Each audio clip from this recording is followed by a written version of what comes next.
भारत सरकार के सार्वजनिक उपक्रम Hindustan steel works construction limited की 4 मंजिला इमारत भरभरा कर गिर गई। बोकारो के सेक्टर 1B स्थित बिल्डिंग में 16 परिवार रहते थे। गनीमत रही कि तेज आवाज सुनकर आसपास के लोग बाहर निकल आए, वरना बड़ी जनहानि हो सकती थी।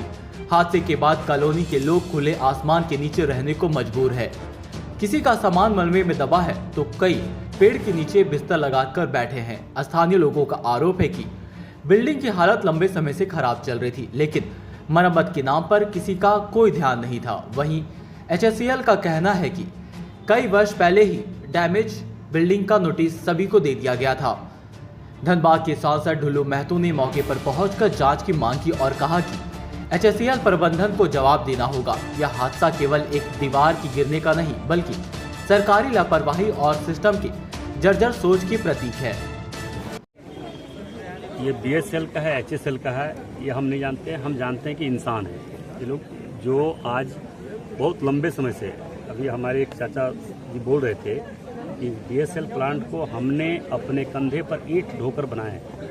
उस समय से इन लोग यहाँ पे रह रहे हैं, आप समझिए बात को, ठीक है। उसके बाद कई बार पत्राचार हुआ, यहाँ के सारे जनप्रतिनिधि से भी मिला, उनसे भी बुलवाया गया, मगर BSL के द्वारा किसी प्रकार का कोई ठोस निर्णय नहीं लेने का परिणाम रहा कि आज क्वार्टर ध्वस्त हो गया।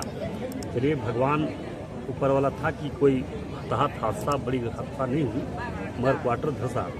अभी हमने जिला प्रशासन से बात किया, DC से। DC साहब बोले कि हम तुरंत भेजते हैं, मगर क्या स्थिति है इस जिला प्रशासन का देखिए कि एक उसके कोई अधिकारी तक नहीं आया, यहाँ इन लोग किसी तरह का कोई जानकारी लेने तक नहीं पहुँचा। जबकि हमसे 3 बार अभी यहाँ के उपायुक्त महोदय से बात हुआ, अभी बात कर रहे तो फोन रिसीव नहीं हो रहा है। हो सके कोई कार्य में बिजी होंगे, हम चाहेंगे कि तुरंत तत्काल उसको इन लोगों को व्यवस्था करें। अभी हम लोगों ने नगर आयुक्त से बात की है, उन्होंने भी आश्वस्त किया कि मैं तुरंत टाउन हॉल खुलवा कर इन लोगों को व्यवस्था करवा रहे हैं। अभी BSL के ED से भी बात हुई हमारी, जो अभी प्रभार में है, वर्मा साहब, उनसे भी बात हुई। उन्होंने भी कहा है, आश्वासन दिया कि हम तुरंत इसको इन लोगों को व्यवस्था करवा रहे हैं। नहीं करवाएंगे तो हम, हमारे जितने लोग हैं, हम लोग इनको मिलकर इनकी व्यवस्था करवाएंगे।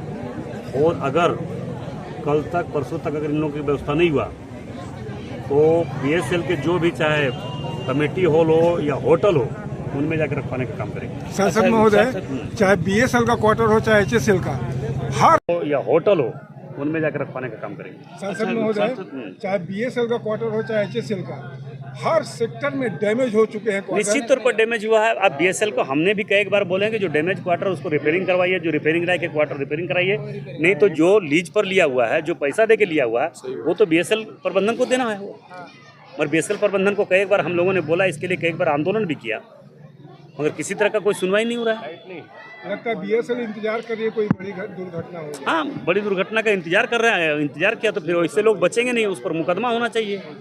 अभी इतना बड़ा घटना घटा है, इस पर तो हर हाल में मुकदमा होना चाहिए। क्योंकि मुकदमा इसलिए होना चाहिए कि जबकि इनकी सूचना, ये घटना हो सकता है, इसका सूचना पहले यहाँ के जो हमारे क्वार्टर में रहने वाले हमारे भाई बहन लोग, सारे लोग उन लोगों को पिटीशन देकर उनको सूचना करवा चुके थे। उसके बाद भी अगर इस तरह का कार्रवाई नहीं किया, उस पर एक्शन नहीं लिया, क्वार्टर को रिपेयरिंग नहीं किया, तो इसका दोषी तो BSL है।